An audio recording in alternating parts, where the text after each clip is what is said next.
Ahoj, vítam vás na mojom kanáli YouTube Stefan Gaunt. A teraz by som sa obrátil trošku do histórie k našim predchádzajúcim veľkým politikom. Neviete, ktorý to je? No, predsa Duce. No, ako dopadol? Dopadol biedne. Biedne. A ponaučenie by si z toho mali vziať hlavne tí trnavskí politici, ktorí dokážu akurát nenávisť. Zlosť, nenávisť a podvod. No? Malý daňový podvodníček, ktorý nám šíri tú nenávisť.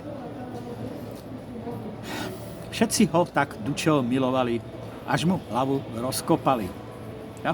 Treba sa pozrieť na námestie v Miláne, na stavbu benzínky. Tuším, áno, to bola benzínka. Ako tam pekne visí.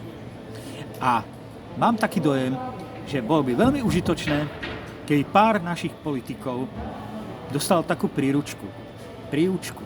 Ja? Že by viseli pekne pod Bratislavským hradom. Čiž mi už nemajú. Jo? To je škoda. Za ne sa vyselo pekne.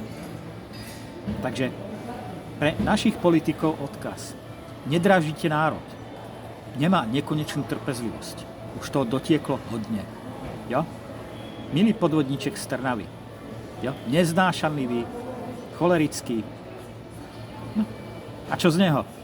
Zdochliak. Ináč nič. Jo? Takže učím sa s vami z môjho kanálu YouTube Stefan Gaunt.